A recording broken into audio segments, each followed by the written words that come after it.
Are you happy in your business? Now, I have had my share of emotional ups and downs in my 20 years of being a solo entrepreneur coach. And the patterns I've seen in myself and in my clients is that those downs are usually when I was personally feeling unfulfilled. Sometimes it was because a launch that flopped, and sometimes it was just life and had nothing to do with business. But those ups, oh boy, those are the times when I was feeling my most authentic and completely aligned to my purpose, or when I just felt like I was rocking that work-life balance. I would be thinking I could do this all day long and never feel tired. One of my loves is sharing what works for me and what has been working for my clients to achieve this very feeling, full of passion, happiness, peace, and freedom.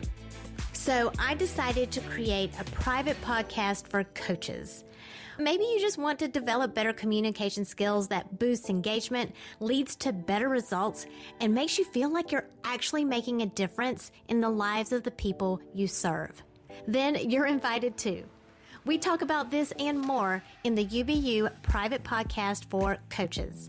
Whether you're a mentor, a parent, or run a client-focused business, coaching skills benefit everyone and anyone who wants to communicate in a way that builds relationships. Fall in love with your life and business again. Click the link in the show notes for your invitation to join us right now. Then come back and enjoy this episode. Hey, difference maker. We've been talking about the things you need to know about your client's personality so that you can connect with them better, whether you're a coach, an educator, or a creative service provider. So far, we have covered the Enneagram types 1 and 2. Now, even if you believe that type 1 or type 2 information isn't relevant to you or your business, be sure to listen to them because I do reference other types all throughout the episodes and how they can behave like the type 1 or the type 2, because they could be pseudotypes. Now, today I'm going to talk about the Enneagram Type 3, the nature, the nurture, and the acknowledgement languages. And if you're wondering what the heck are acknowledgement languages, go check out my book at powercoachjen.com for a deeper dive into each Enneagram type. Now, if you have a client that you think might be an Enneagram Type 3, or you would like to attract type 3s with your marketing, let's go ahead and get started.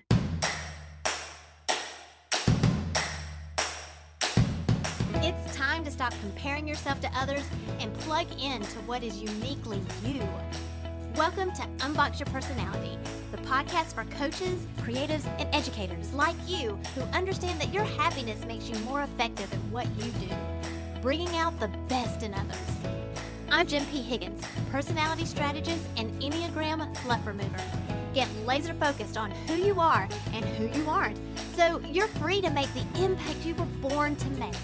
And have fun doing it. Your personality is your business. So let's get down to business.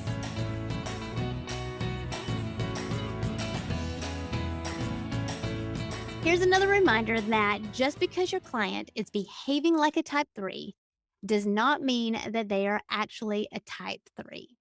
If you haven't listened to Type 1's episode, that is number 13 of season 3, make sure you go back and listen to that one for more context of why this is so important, and you really need to be aware of that. Now, I told you in the last episode that as a service-based provider, in your coaching, in your courses, or even in your freelance work, your job is to ask questions. The better you can do that, the more you're going to understand your client and the more effective you're going to be at your job. Because the more you understand your client, the easier it's going to be to ghostwrite their book. The faster it's going to be to create a sales page for them or help them pick out a logo. The better your communication is going to be. And that way you can be more productive. No one's taking anything personally. No one's wasting time or resources. And the more likely they're going to hire you again because, hey, you get them. And that makes you likable. So you've got to learn to ask questions, but not just any questions. You need to ask questions that make them feel heard and seen and known. Questions that can demonstrate your authority, but without sounding like you're bragging, because sometimes that could be a turnoff. And of course, this is going to vary depending on your client's Enneagram type. But if you don't know for sure which type they are, I've got a whole list of questions to get you started that's going to help you build that rapport and help your client make progress and even help you narrow down which type that they might actually be. I'll be sharing more information about that real soon. Now, let's talk about the Enneagram Type 3. Now, remember, Enneagram types are based on motivations and not behaviors.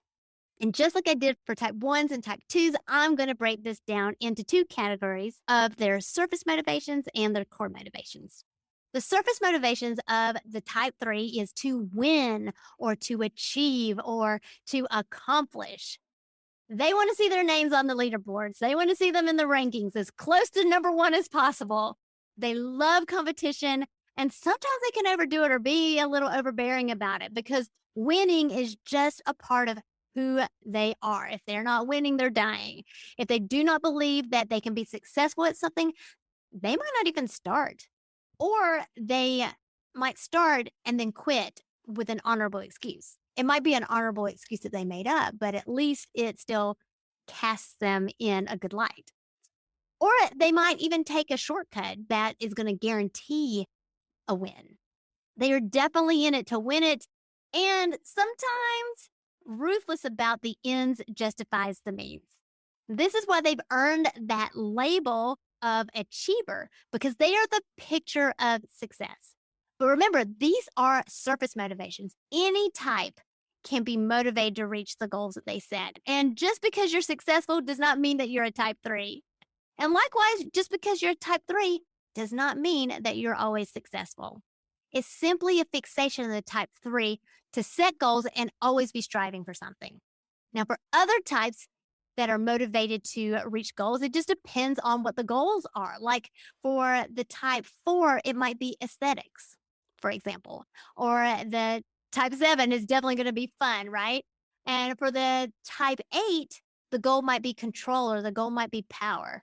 But for the goal of the type 3, it's just to hit a target. And it could be any target and lots of targets. And strategy and relevancy are not necessary. Those things are optional. 3's just like the win. But even so, these are all surface motivations because the type 3 is not just the win. They're driven by how success makes them feel, especially in the eyes of other people.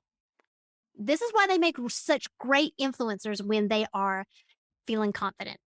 It's like a high, and it keeps them going whenever they're getting feedback from their followers, because then they feel admired. And that is their core motivation, to be admired. And their core fear is appearing like a fake or appearing like an imposter. Now, if you're suffering from imposter syndrome, that doesn't make you an automatic type 3. But when you take a combination between these surface motivations I'm talking about and these core motivations, that's what leads to the typical behaviors of a type 3.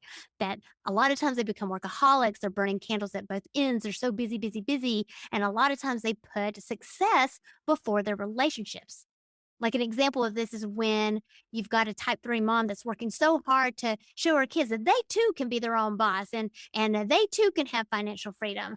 But in the process, they're not there for recitals or they're not there for softball games, or sometimes they get neglected because of a launch or whatnot. Or maybe you go to the softball games, but there's too much emphasis placed on the winning because losing is embarrassing, right? Or it's shameful. Now, sometimes this can feel insensitive and selfish, but that is not the intention of the type 3. It's just a natural hardwiring, a default response to their environment, and they don't always recognize when they are doing it.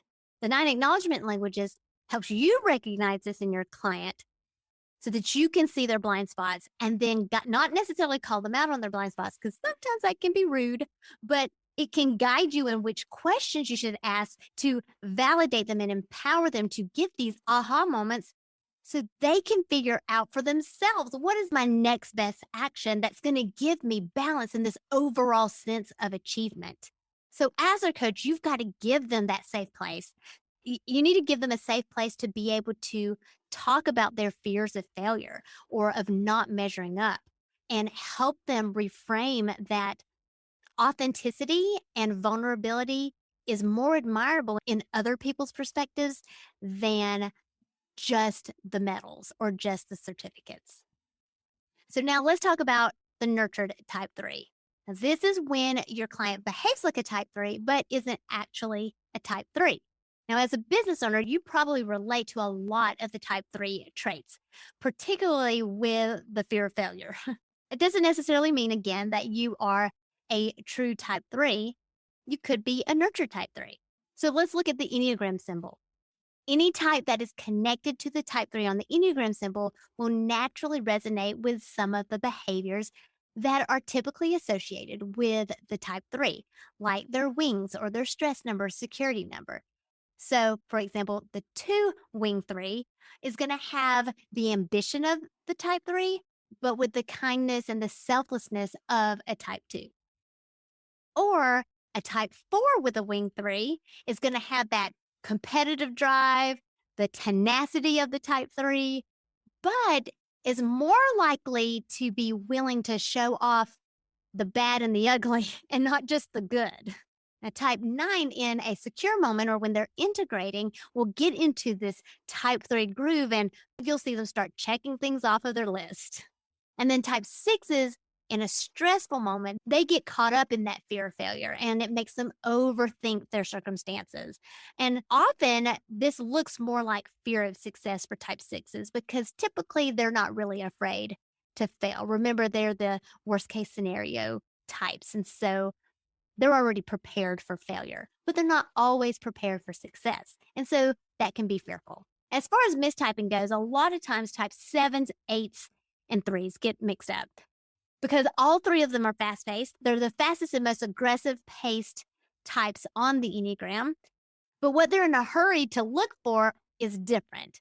So like a type 7 is looking for experience first, and a type 8 is looking for control or power first, and a type 3 is looking for recognition. Other ways that nurture type 3s might develop these behaviors is they were influenced by someone with similar behaviors and developed a style or habits. Now, I believe that the American dream really perpetuates these behaviors of the nurtured type 3s. Like, you just think about slogans that are out there like, just do it, or um, people who are promoting get rich quick schemes, and even gamification really speaks to that competitive nature of the type 3.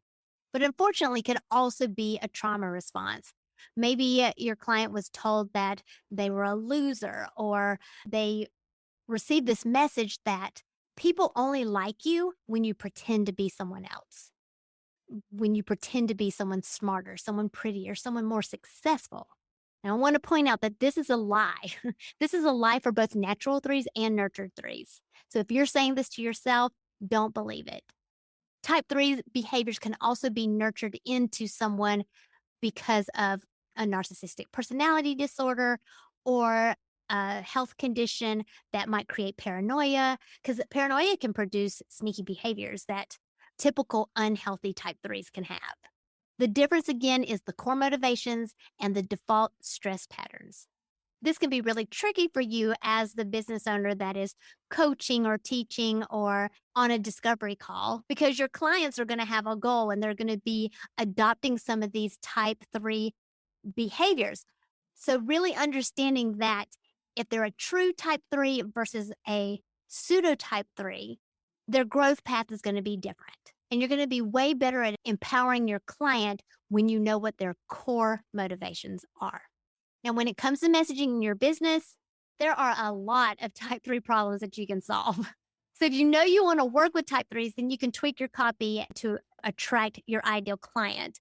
But this is where messaging usually defaults to. So you may not have so much of a problem here with messaging if type 3s are who you're trying to attract.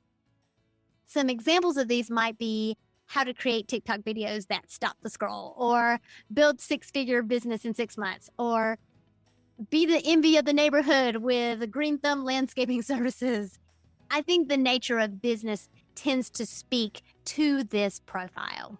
In fact, you might stand out more if you choose a type that might also be a pseudo-type 3.